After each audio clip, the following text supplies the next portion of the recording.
Hey everybody, I'm Jessie the Lookout, and today we are talking comics. I have got a ton of comics I want to talk to you guys about today, because it's been like a month since I did a comic book, almost 2 months actually. It's been a couple issues, we'll say. It's been a couple issues since I talked about it.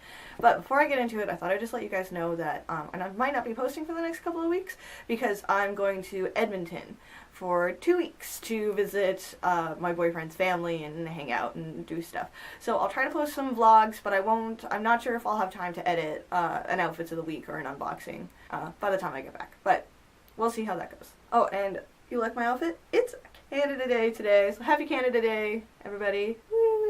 I have about 45 minutes before my bus gets here, so let's get to the comic. First one I'm going to talk to you about are Alex and Ada issue 6 and issue 7. So since the last time I talked to you guys, we have experienced Ada's awakening.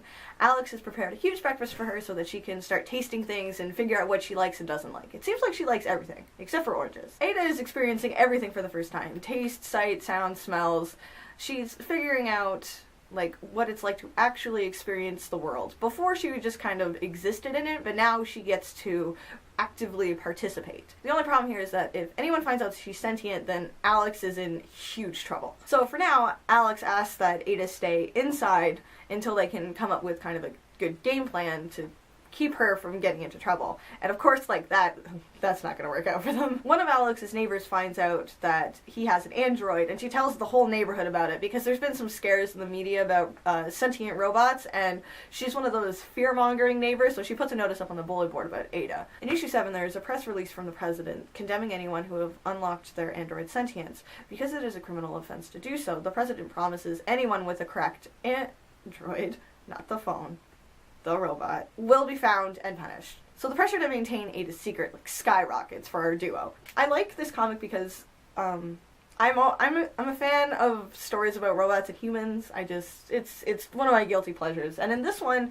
I find that they do a good job kind of balancing between like, ooh, she's a new robot figuring things out, how interesting, and the social dynamics kind of behind it. It's kind of unfair to have these creatures with the capability of thought and consciousness and then not granting them that ability because it makes us as humans uncomfortable. The president's reasoning behind it is because there needs to be a clear line between androids and humans, but I don't know. I, for one, will totally bow down to our robot overlords. There are 7 issues of this out so far. This is issue 6 and 7, and I believe there is a trade coming out for issues 1 to 5 in July.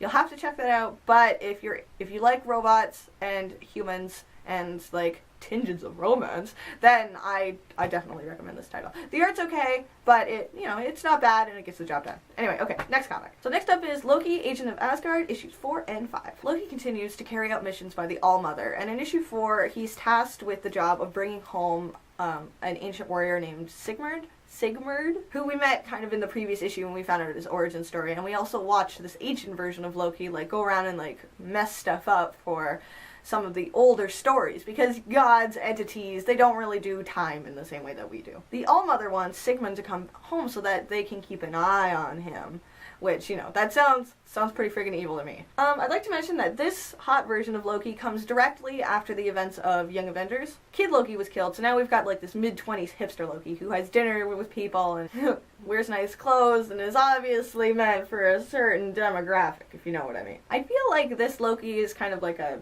birth child between like Joss Whedon's movie Loki and like Marvel's complete and total awareness of their female demographic. Because this Loki, he's not just like a trickster, he's also like sad and misunderstood and charming and like totally hot. Totally hot. I dig it. So in these issues we get to see a little bit more of a girl called Vertigo. She has the ability to see truth. So she sees things as they really are, which is pretty interesting for someone like Loki who just like spews lies all the time. But she can't just see through Loki's word lies, she can see through magical lies, so if you try to have like an invisibility cloak or something, she'll be able to see you, which she does. And technological ones, so if you try to trick her with a hologram, like she knows it's fake, because she sees through all illusions. So she's the type of person that Loki wants to have in his corner instead of somebody he has to go off against. This comic mixes the use of technological and magical devices that I think is kind of fun and interesting. You could say that they're a bit of a plot cop-out sometimes, like when Loki kind of just pulls something out of a sack and he's like, hey, look, a convenient thing for the plot. And like, you know, it's a little bit of a gimmick, I guess, but they kind of use it in a way, and their explanations for them are kind of fun and interesting. Like, this comic isn't too serious, so I like it when they do that, because it makes it interesting, and it kind of applies magic and technology in a way that I find entertaining. Because, like, it's Loki. Like, who knows? Like, he's thousands of years old. Who knows what he has in his pockets, really? Like, he's been holding on to stuff for convenience for forever, and he's not gonna, like, come to any kind of fight without, like, a bunch of backup plans, so I enjoy it. I do like the script in these comics, but they're a little winded and a little quippy sometimes. Sometimes, like, I can see where they're pulling their influences from, and gimmicks that have worked in other Marvel comics. So sometimes it's a little difficult to like interpret it as either like, oh, that's a fun thing you thought you would use, or you saw that work somewhere else, so now you're gonna use it to try and get me to buy the comic. So that's, like, sometimes when they're a little obvious with their references, like, I'm not super into it, but I do like where this series is going, so I'm gonna probably keep reading. So we also, in issue 5, we get, like, this kind of a bomb where, Loki, in issue 4, Loki captures Sigmund, and then in issue 5, he's like, you know what, I'm gonna go and I'm gonna get him back. So he gathers a team up, and they go to rescue him, and they have to go through traps and stuff, and it's interesting. And then when they finally rescue him, the whole team is like, okay, we got him, let's get out of here. And Loki's like, no, there's more I need to do here. But his team is like, no, we only came here for the warrior, so we're getting out of here. So everybody leaves, and then Loki is there. So Loki's just looking for something, but whenever he goes, we don't know what it is yet, but he comes across this ancient Loki who has been waiting for him, and we find out, we get this huge bomb, spoiler bomb, by the way, spoilers, that this isn't an ancient version of Loki, this is a future version of Loki, that the All-Mother has been sending around doing stuff, kind of counteracting present-day Loki, because when they talk to this ancient Loki, he assures them that their future it's going to be swell. Like, Thor's going to rule over the 9 realms, peace is going to reign, everybody's going to dance and be harmonious. The only deal is that Loki is going to continue to burn and be this villain for people to fight against, which, like, depresses the shit out of present-day Loki, because the entire point of doing the All-Mother's bidding is that he can avoid that fate in the future, and he can undo the sins of his past. So this issue ends with future Loki promising present Loki that his future is pretty much sealed, and that he's going to be the villain. He's going to turn into this messed up version of Loki, because that's his fate. That's always been his fate. You know, there's no avoiding it. I think if that was the end of the comic, then that would be kind of lame. So this is only issue 5, so we'll have to see where it goes. No trade yet, though. You'll have to wait a couple more months for that. So next up we've got Saga 19 and 20, published by Image Comics. These comics give me feelings. What to say about Saga? It's good. It's really good. If you're not reading it, you should read it. There are 3 trades out for it. Each of them are $10. They're totally worth it. It's about this family escaping everyone. Everyone is out to get this family because you've got two opposite sides of a war, and they had a baby, and so they've been trying to run because both sides want them dead because of what they represent. But we're on issue 19 and 20 now, so we're far enough away from that that things have changed for our family, and I have a feeling that this is the beginning of the end for our group. Issue 19 starts with a robot being birthed through a vagina, because I don't know where else did they come from, and ends with my heart being broken in half. It's good. It's very good. So 19 promises that the end is coming, and then issue 20 kind of shows us how that's going to happen.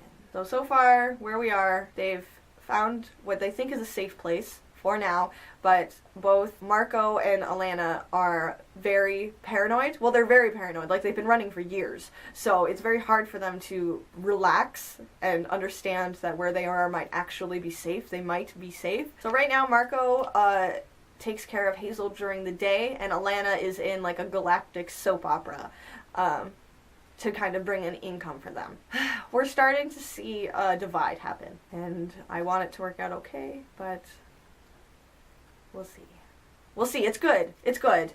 Guys, seriously. If you guys want, like, a non-superhero comic to read and you want to get into comics, Saga is a good place to go. It's good. It's for adults. There's sex and a lot of violence in it, so if you have an issue with that, this isn't, then I'm sorry you exist, I guess. No, that's not what I meant. I'm sorry that you exist in this world. Yeah, that's what I meant.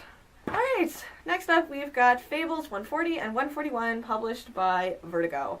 140 was bad. It was very bad. It was completely phoned in. It's barely worth reviewing. When you make fun of a cliche and then you use that cliche, like, does that still make your comic lame? Yes. Yes, it does. This is supposed to be the beginning of the end for Fables. We've only got about 10 issues left. It's ending with issue 150, so we've got to start tying up loose ends. And in this comic, it's the conclusion of the Boys in the Band arc. It kind of answers the question, like, is it safe to go back to the homelands? And the answer is yes. Yes, it's safe to go back to the homelands, so let's just do it. And they killed Briar Rose. They killed Briar Rose in, like, a really dumb way. Like, what's happening with Fables right now is they have to wrap up all the loose ends that they have, but they've killed or disposed of or concluded so many of their fantastic characters that our cast is kind of just leftovers at this point. So that's Boys in the Band is pretty much, let's kill another character and bring everybody home. That's it. Done. You don't even need to buy it. It's not worth it. So with issue 141, finally,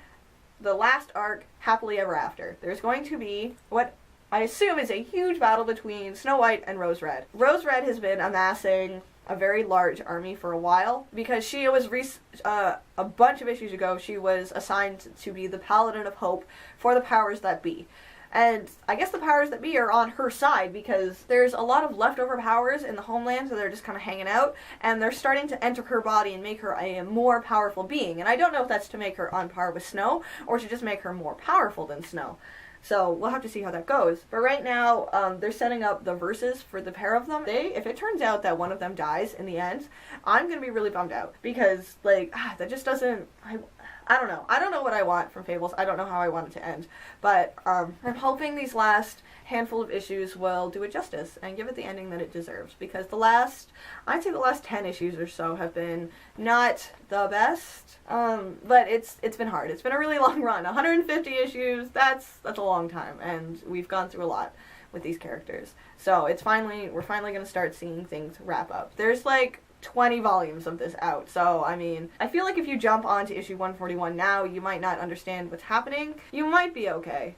Maybe. I doubt it. Because then, by now, you would have missed, like, all the fantastic characters that made the series. So, start with volume 1, work your way up, maybe you'll get here, maybe you won't. We also have a second plot that's starting just kind of, like, to wrap up a loose end, and it's called The Last Story of Flycatcher, who, now, in this series, up to this point, is King Ambrose of Haven. So Flycatcher has his own kingdom now where everybody's happy and magical and everybody who goes there is perfectly safe and protected. So, he deserves an ending too. But what pissed me off is that that's it. Like, this is the last story of Flycatcher. I'm assuming this is part 1 of something, but it's 1 page. That's it. That's how we're going to start this. We get 1 page and then, like, 4 pages of ads. The way that page goes is, like, his kid shows up, and he's like, hey, Dad, you're gonna die one day. Who's gonna get your kingdom? He's like, I don't know. We should figure that out. And that's it. That's the page. Gross. That's really gross. I mean, like, I guess things turn out for King Ambrose after the Happily Ever After ending, but alright. So, maybe I'm just really bitter about Fables because it's finally ending. Some of my characters didn't get the endings that I wanted. Let's move on. Next comic. Manhattan Projects. In issue 20, we have the return of Albert Einstein. So the Albert Einstein from our world has finally returned after, like, who knows how long wandering through different dimensions and universes trying to get back home. So what happened is an alternate Albert Einstein kind of kicked him out and sent him to a world where the rules of magic and science are reversed. So our poor science Albert had to figure reverse engineer the physics of a world with magic. And like they called him a wizard even though he was a scientist, and all the scientists use magic, and it was kind of interesting. So he comes back. The other version of Albert Einstein doesn't trust him. Our Albert says, like, don't worry about it, I forgive you. Like, it's not a huge deal, like, I'm back now, but like I was the guy who kicked him out of our dimension, like I wouldn't trust him. And like, so both of them have now joined onto the Manhattan Projects, and they've got big plans for the universe. Issue 21 is a bit of a sideways step. It kind of explains what happens to the cosmonaut dog Laika, who was the first dog in space, but she can talk. Like, she can talk like a person. She didn't just go to space and then they brought her back. She is sentient, and they've kind of sent her on her own adventure. And in this issue, she gets captured by another alien ship that's kind of like a library alien ship where they're going around collecting specimens for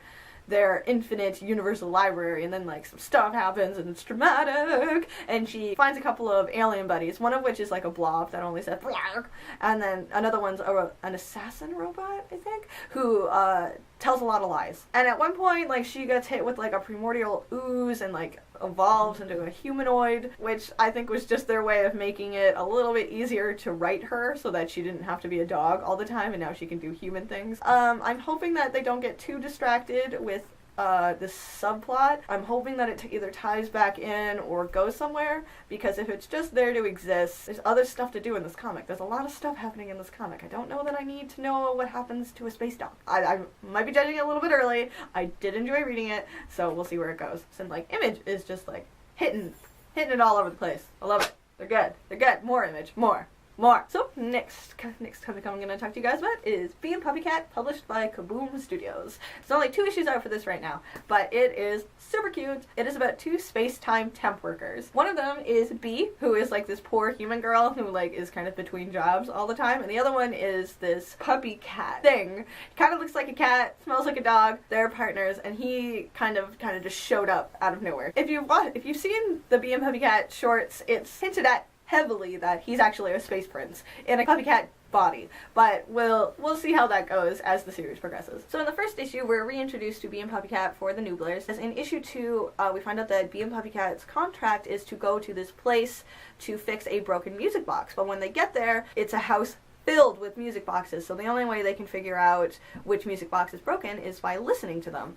Something this comic did is that they added QR codes for you to scan so you could listen to the music boxes, and like it's really cool. Like, if you don't have a phone or anything that can scan QR codes, like, that sucks. But the music is really beautiful until we finally find the broken one, and then it's just kind of fart sounds. Really interesting method of storytelling. It adds the sound sense to comics, which is pretty cool. There's 2 issues of this out right now.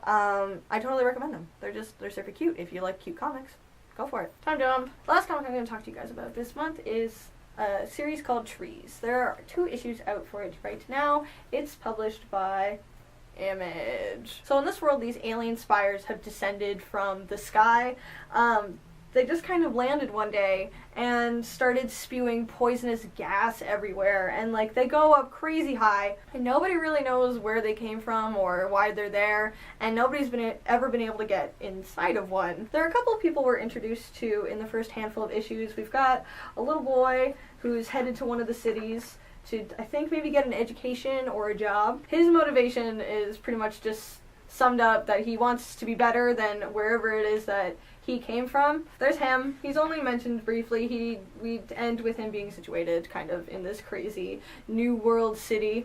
And we also have this team of scientists down in the Antarctic studying one of the trees. Everybody's been there for a couple of years. Scientists have started to go a little stir crazy. The one girl, like, she's super bitter at one of the scientists' enthusiasm when he finds these black poppies growing at the base of the trees.